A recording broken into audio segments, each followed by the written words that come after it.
I then transitioned to the Mary Jo Kilroy campaign.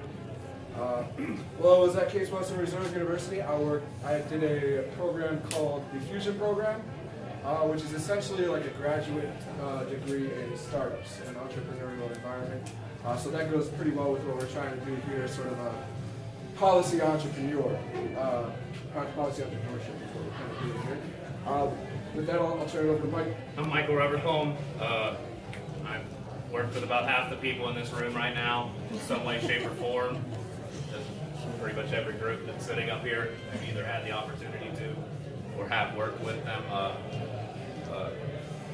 I was actually considering working for one of the newer initiatives that came up, and actually contacted OSHA, looked over their summary, spoke with Jacob and Sri, and decided that they have the background and the connections and things of that nature that make not only getting something on the ballot, but getting it passed viable.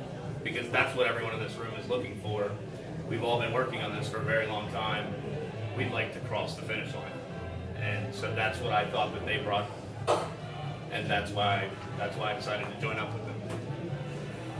Well, aside from the technical difficulties, we'd show you some bios of the rest of our team, but a little bit about it. Ben Morrison is the third co-founder and secretary. He's the former president of the Cleveland NORML. He built the website for Americans for Safe Access. He's doing a lot of work with us in that space. We've hired Leo Townsell, who was the former press secretary for New Approach Oregon, issue 91. He brings with him a wealth of knowledge and language that works with Ohio voters that he's been bringing, as well as a lot of the ex-Oregon staff are working through him as well. We brought on board Noma Thayer, who's the former data director of the Democratic National Committee, and she was a database engineer at Nation Builder, and she's a world-class expert on voter data and political targeting. We also have Dr. Joe Volzer, who has a PhD in applied mathematics from Case Western, who's running a lot of data tables that we've already established on identifying key precincts and turnouts. So with the data team, we don't need to spend hundreds of thousands of dollars on consultants. We also have Travis Hines, who was the field director for David Pepper. He's handling a lot of our field work, particularly in Cincinnati. And we also brought on board Derek McKenzie, who's the owner and co-founder of the Hip Hop Awards, the Ohio Hip Hop Awards, to do a lot of our big event scheduling. He runs a small marketing firm doing big event scheduling as well. Jake. So I'm going to talk a little bit about our amendment here. Here we go. Guide us along. Hold on, just give me 1 second. We got a special presentation just for you guys. So we're going to talk about some of the aspects of the law that people have been asking us over the last few weeks.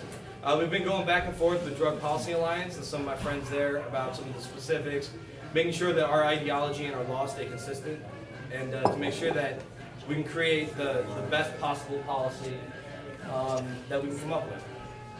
So, okay,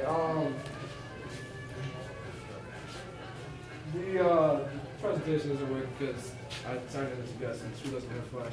So just talk a little bit about it, even without our visuals. So we're doing full adult use as well.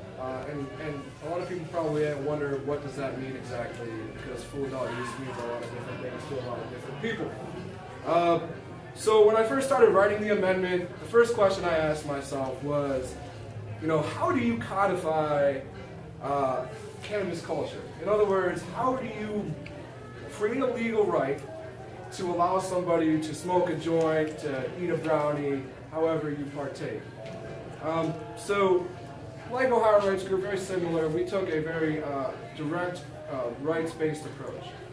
So we created rights to use it, to possess it, to purchase it. So when you're in a circle, passing around a joint, you also have the right to trade or to gift. So I actually codified these acts of partaking in cannabis culture. So with that rights-based approach, it became clear to me that kind of means nothing if you don't have built-in explicit protections to guard against usurpation of those rights. So what we did was we went ahead and we wrote in affirmative defenses. We wrote in protections against arrest, protections against searches and seizures, protections against alienation of your privileges, rights, and immunities guaranteed to you by the Ohio and United States Constitutions. And we really did everything we could to make sure that those rights were solidly guaranteed to every individual. Another big thing that we did, we're really big on individual liberty. We're also including home grow in our amendment. Every adult will be able to grow 6 plants on day 1. So January 1st, 2017, after it's passed, you can start growing. You'll have access to it right away. Any kind of market that you institute is going to take some time to ramp up. This way, people will have access as soon as they can harvest the plant. So next I'm going to talk about our system. We have a bit of malfunction again. I have a nice diagram for you that would show you how the system would work. So basically the way we're doing it, we have one plant, one system. When we were designing the law, originally we kind of, kicked around the idea of doing dual systems, like you see everywhere else. One system for medical, one system for recreational. But to us that didn't really make any sense because, one, here in Ohio, we don't have any medical infrastructure from which to build off of. So when you look at like Colorado, one of the reasons their law was able to ramp up so successfully so quickly was because they had great medical infrastructure already in place and they could use that in order to get it off the ground. So we obviously don't have that here in Ohio. That presents a bit of a challenge, but it's also kind of a double-edged sword. So on one end, kind of makes things a little more difficult. On the other end, it's a blank slate, so we can design a more efficient system. So what we've done is we've designed a system that would be vertically integrated from the top down. It would serve both patients and consumers, regular consumers. It would allow anybody to hold multiple licenses at any point in the production and distribution systems. So that means you could hold a license to grow and you could hold a license to open a retail store or to manufacture, so on and so forth. Our system has also been designed with low barriers to entry in mind, very low barriers to entry. One of the biggest problems when you look around the cannabis industry nationally is it's not very diverse. So what we've done is we've created a flat licensing fee for all licenses across the board. In order to get a license, when you're looking at the rest of the nation, it's kind of expensive, right? You have to have all this capital already in order to even get a license. So the way that we're doing it, you get pre-approved for a license, just some basic information, a background check. There is no capital requirement under our plan to get pre-approved for a license. This allows the entrepreneur to go out and seek capital, go out and seek investors once they've had their license, and then they can put that in place, and they kind of just turnkey, open and go. Last but certainly not least, I do want to talk about patients, because again, patients are the most important thing to us.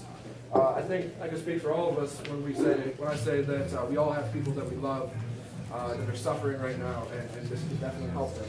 So we want to create a true patient class with true patient protection. So what that means is we don't want something like California where anybody can get patient status. We don't want it like that. We're going to have 2 tiers of qualifying conditions. The first tier will be automatic. As long as you have that diagnosis, you qualify. The second tier will be with a doctor's recommendation. So diagnosis plus doctor's recommendation, you can also qualify. Again, patients have higher possession limits.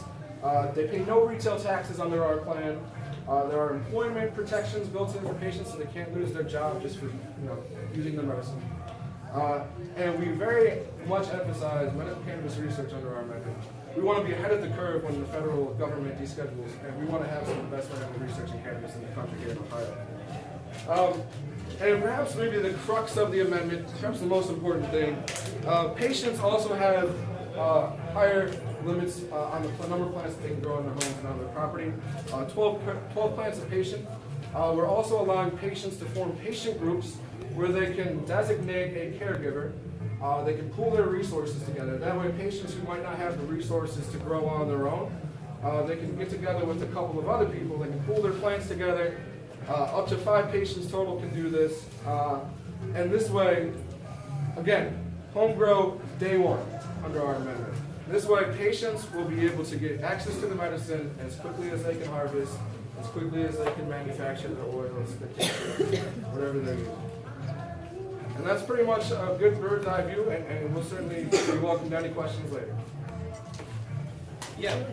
Oh, thanks. I was gonna say, we have a lot of capital already committed to us to gather the petitions, to any entry fees that we need to get in any events, or the state fairs, or sponsor events, and booth space, printing costs for our banners and flyers already taken care of. Our invoices to our consulting team, like Veracity Media, etc., are all taken care of as well. And our digital team, Veracity Media, is one of the best nation builder digital teams in the country. They work with Cory Booker, the UK Labour Party, the Australian Labour Party, Sandra Fluke, Marianne Williamson, the list goes on and on. And they subcontract a lot of work from a lot of major firms as well. And they're handling our digital team. They spoke with our donors, and their invoices are covered. So we're not worried about where the money's coming from to run this our signature gathering effort. Thank you guys so much for having me.